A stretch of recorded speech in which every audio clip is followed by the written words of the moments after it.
Ini adalah neuron. Neuron memiliki 4 bagian utama, yaitu dendrit untuk menerima informasi, tubuh sel yang berfungsi untuk memproses informasi yang terintegrasi, akson untuk menyambungkan dan menghantarkan informasi ke bagian lain, dan terminal akson untuk mentransmisikan informasi ke sel lainnya yang masih di satu rantai. Lalu, sekumpulan akson yang berpindah secara bersamaan disebut saraf. Saraf bisa menjadi sangat panjang karena harus mentransmisikan informasi dalam jarak yang jauh. Seperti yang kita lihat, dendrit adalah bagian dari neuron yang menerima sinyal masuk berdasarkan kekuatan stimulasi yang masuk. Neuron harus menentukan apakah sinyal tersebut akan diteruskan atau tidak. Jika stimulasi cukup kuat, maka sinyal akan diteruskan di sepanjang akson. Hal ini disebut potensial aksi. Dan ketika ini terjadi, maka neuron disebut menyala.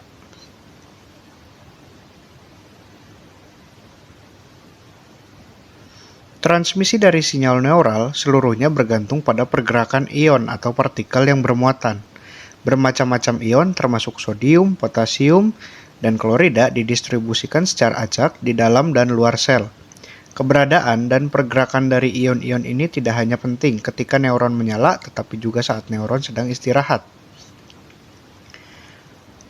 Contoh, ion sodium dan potasium yang bermuatan positif ketika neuron tak mengirim sinyal maka akan dinyatakan sebagai fase istirahat. Atau dalam beberapa neuron ketika dalam fase istirahat, konsentrasi ion sodiumnya lebih tinggi di luar daripada di dalam sel. Pada neuron normal dalam keadaan istirahat, konsentrasi ion natrium lebih tinggi di luar sel daripada di dalam sel. Konsentrasi relatif ion kalium adalah sebaliknya, dengan lebih banyak ion di dalam sel daripada di luar sel. Pemisah ionik ini terjadi tepat di membran sel dan menciptakan gradien kimia melintasi membran. Karena ion adalah partikel bermuatan, kita juga perlu mempertimbangkan muatannya saat memikirkan distribusinya melintasi membran. Saat istirahat, ada lebih banyak ion bermuatan positif di luar sel dibandingkan di dalam. Hal ini menciptakan perbedaan muatan melintasi membran yang disebut gradien listrik. Bersama dengan gradien kimia yang telah disebutkan, ini disebut ketidakseimbangan ionik sebagai gradien elektrokimia. Perbedaan muatan total di dalam dan di luar sel disebut potensial membran. Saat istirahat, ketika tidak ada sinyal yang dikirimkan, membran neuron memiliki potensial istirahat sekitar minus 70 mV. Ini berarti bagian dalam sel kira-kira 70 mV kurang positif daripada bagian luar. Baik gradien kimia dan listrik yang baru saja dibahas berkontribusi dalam pembentukan potensi ini. Sementara, bagian dalam sel memiliki muatan negatif bersih dan bagian luar sel memiliki muatan positif bersih. Muatan-muatan tersebut berbaris di membran dan larutan massal di kedua sisi sebenarnya netral secara elektrik. Potensial membran istirahat adalah titik saat sel telah mencapai keseimbangan elektrokimia. Ini berarti bahwa gradien konsentrasi dan gradien elektro untuk setiap ion adalah sama dan berlawanan. Ion tidak bisa bergerak bebas melintasi membran sel. Mereka membutuhkan protein khusus di dalam membran yang disebut saluran ion untuk membantu pergerakan mereka. Ion bergerak melalui saluran ini dengan difusi pasif mengikuti gradien konsentrasinya. Beberapa saluran ion selalu terbuka, tetapi banyak yang memerlukan sinyal untuk membuka atau menutupnya. Misalnya, saluran yang bergantung pada tegangan hanya terbuka ketika potensial membran mencapai nilai tertentu, dan ada juga saluran ion yang digerakkan oleh ligan yang terbuka ketika molekul tertentu menempel padanya. Namun, selain itu, saluran ion yang diatur secara mekanis terbuka sebagai respon terhadap kekuatan fisik seperti perubahan tekanan atau panjang membran. Saluran ion bersifat selektif, yang berarti hanya mengizinkan jenis ion tertentu untuk lewat. Sebagai contohnya, saluran ion yang diatur oleh tegangan biasanya hanya membiarkan satu jenis ion melewati membran. Jadi, ada saluran khusus untuk ion seperti natrium atau kalium untuk lewat.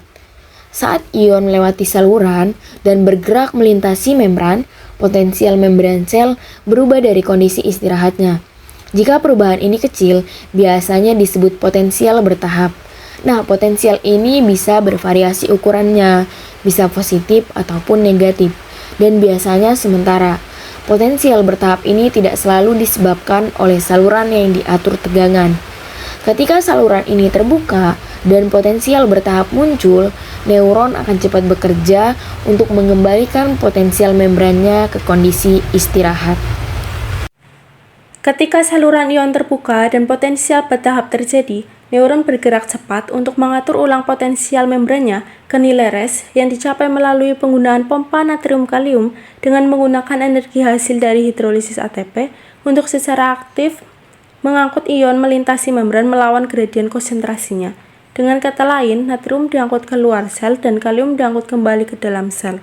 Satu siklus ini mengangkut 3 ion natrium keluar sel dan membawa 2 ion kalium ke dalam sel. Ketidakseimbangan pemindahan muatan ini menyebabkan terjadinya pemisahan muatan melintasi membran dan konsentrasi ionik saat istirahat, sehingga gradien kimia dan listrik ke res. Ketika potensial membran istirahat dan distribusi ion dipertahankan, neuron akan siap melepaskan potensial aksi. Ketika rangsangan dari luar cukup besar untuk meningkatkan potensial membran dari minus 70 mV ke tegangan ambang batas yaitu minus 55 mV, akan memicu potensial aksi di bukit akson yang kemudian menjalar ke bawah akson. Saluran natrium yang dikontrol oleh tegangan memiliki 3 keadaan yaitu terbuka, tertutup, dan tidak aktif. Saluran natrium akan tertutup pada saat res. Setelah membran sel mencapai ambang batas, saluran menjadi terbuka sehingga natrium masuk ke sel karena adanya gradien elektrokimia. Saat ion natrium positif masuk ke sel, potensial membran menjadi lebih positif, dan saat mendekati 0 mV disebut depolarisasi. Saat gradien tegangan menjadi positif 30 mV disebut overshoot, di mana potensial membran menjadi positif, saluran natrium akan tertutup sehingga menghentikan aliran ion natrium ke sel. Depolarisasi adalah suatu proses di mana terjadinya perubahan muatan listrik di membran sel, khususnya pada sel saraf neuron atau sel otot. Dari keadaan semula negatif akan berubah menjadi lebih positif. Hal ini terjadi ketika sodium masuk, lalu membuat membran lebih positif di atas 30 mV. Repolarisasi adalah keadaan ketika kalium keluar lalu membuat membran kembali ke kondisi negatif. Proses ini terjadi ketika membran sel, terutama pada neuron dan sel otot, kembali ke keadaan potensial istirahat setelah terjadinya depolarisasi. Hyperpolarization adalah kondisi di mana membran sel lebih menjadi negatif daripada potensial istirahat normalnya. Potensial istirahat biasanya sekitar min 70 mV. Hal ini tergantung pada jenis selnya.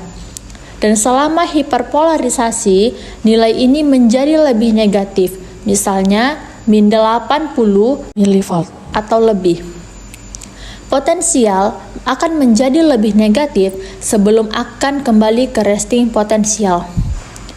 Dan refraktori periode, yaitu waktu tertentu setelah sebuah sel seperti neuron atau sel otot menghasilkan potensi aksi atau impuls listrik, di mana sel ini tidak dapat atau kurang responsif terhadap rangsangan baru.